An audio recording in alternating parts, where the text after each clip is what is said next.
আজ আমি বাছুরের চিকিৎসা করতে আসলাম। এই বাছুরটি নিউমোনিয়ায় আক্রান্ত নাকি শুধু আপনার জ্বরে আক্রান্ত? তো এই বিষয় নিয়ে আমি আজ কথা বলবো। তো আপনারা কিভাবে বুঝবেন আপনাদের গবাদি পশু বা বাছুরটি কোন রোগে আক্রান্ত হয়েছে? চলুন দেখে আসি। তো গবাদি পশু শুধু জ্বর হলে শরীরের মধ্যে তাপমাত্রা থাকবে হলো ১০৪ থেকে ১০৫ ডিগ্রি। আর তীব্র আকার ধারণ করলে শরীরের তাপমাত্রা হবে ১০৫ থেকে ৭ বা ১০ ডিগ্রি পর্যন্ত হতে পারে, শুধু জ্বর হলে। আর নিউমোনিয়া আক্রান্ত হলে, তো নিউমোনিয়া হলে প্রথম অবস্থায় জ্বর হালকা থাকবে, কিন্তু একসময় তাপমাত্রা একবারেই কমে যাবে যখন তীব্র আকার ধারণ করবে। আর নিউমোনিয়া আক্রান্ত আপনার শুধু জ্বরে আক্রান্ত করলে তাপমাত্রা প্রথম অবস্থায় একটু বেড়ে যাবে, শেষ পর্যায়ে আরও অধিক বেড়ে যাবে। তো দ্বিতীয় লক্ষণটা হালকা শ্বাসকষ্ট দেখা দেবে শুধু জ্বরে আক্রান্ত হলে। আর নিউমোনিয়া আক্রান্ত হলে প্রচণ্ড শ্বাসকষ্ট দেখা দেবে।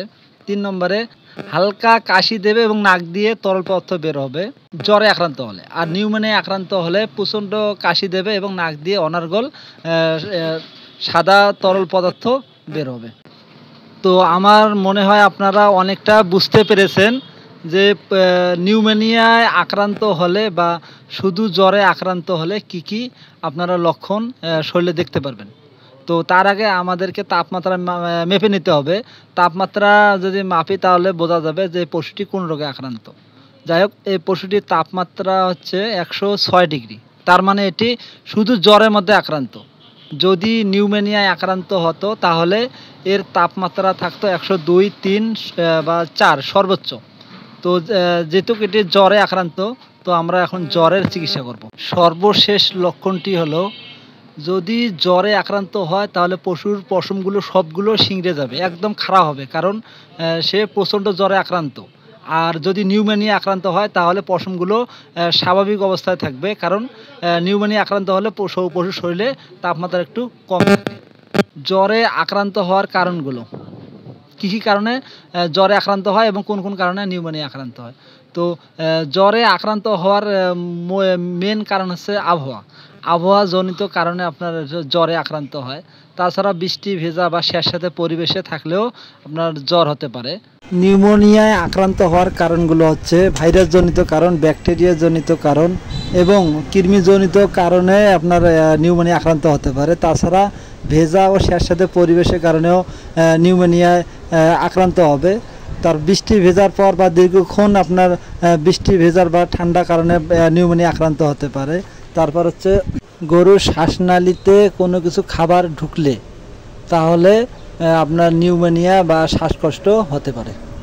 যে কোনো কারণে পশুর জ্বর হোক না কেন, নিউমোনিয়া হোক, জ্বর হোক, শ্বাসকষ্ট হোক, যে কোনো জ্বরজন্য যে কোনো রোগ হলে আপনার অবশ্যই মাথার মধ্যে পানি দেবেন। এই বাছুরটি যেহেতু জ্বরের মধ্যে আক্রান্ত, তা আমি জ্বরের চিকিৎসা করব। তো প্রথমে আমি অ্যান্টিহিস্টামিন ব্যবহার করব। অ্যান্টিহিস্টামিন হচ্ছে ফেনাডিল, এটা হচ্ছে গ্রুপ হচ্ছে ডাইফেনা হাইড্রোক্লোরাইড হাইড্রোমিন। তো যে কোনো ইনজেকশন করার আগে তো আপনার অ্যান্টিহিস্টামিন ব্যবহার করতে হবে। তো অ্যান্টিহিস্টামিন ব্যবহার করার আরেকটি কারণ হচ্ছে, কোনো অ্যান্টিবায়োটিক ব্যবহার করার পূর্বে যদি ব্যবহার করা হয় তাহলে অ্যান্টিবায়োটিকের যে পার্শ্ব প্রতিক্রিয়াগুলো হবে সেগুলো থেকে নিরাপদ থাকবে পশুটি, এজন্য অ্যান্টিহিস্টামিন ব্যবহার করা হয়। আর অনেক কারণ আছে। যাই হোক, দ্বিতীয় ইনজেকশন করবো হচ্ছে স্টোনভেট প্লাস। তো এই ইনজেকশনটি করার উদ্দেশ্য আছে, এই পশুটির আপনার হলো জ্বর আছে ১০৬ ডিগ্রি। তো তাপমাত্রাটা একটু নিয়ন্ত্রণে আনার জন্য আমি স্টোনভেট প্লাস ইনজেকশনটি ব্যবহার করব আপনার ১.৫ ml। আর এর আগে যে আমি ফেনাডিল ইনজেকশনটি করলাম ওটা করেছি আপনার হচ্ছে ২ ml। তো ওই বাছুরটির বয়স হচ্ছে আপনার হলো ৩ মাস, ৩.৫ মাস। তো এরপর আমি একটি অ্যান্টিবায়োটিক ব্যবহার করব, সেটা হচ্ছে রেনামাইসিন এলএ। তো এই রেনামাইসিন এলএটা আমি ব্যবহার করব হচ্ছে মাংসর মধ্যে, গরুর মাংসের মধ্যে ১.৫ ml। তো আমি আপনাদেরকে একটা বিষয় বলি, আপনারা ইনজেকশন করার পর সেই জায়গাটা বেশি ডলাডলি ঘষাঘষি করবেন না। যত ডলাডলি ঘষাঘষি করবেন ওই জায়গাটা ফুলে যাবে। তো আমরা ইনজেকশন করার পর যদি কোনো কারণে ব্লাড একটু আসে তাহলে একটু সেখানে পানি দেবেন, পানি দিলে দেখবেন আর ব্লাড আসবে না।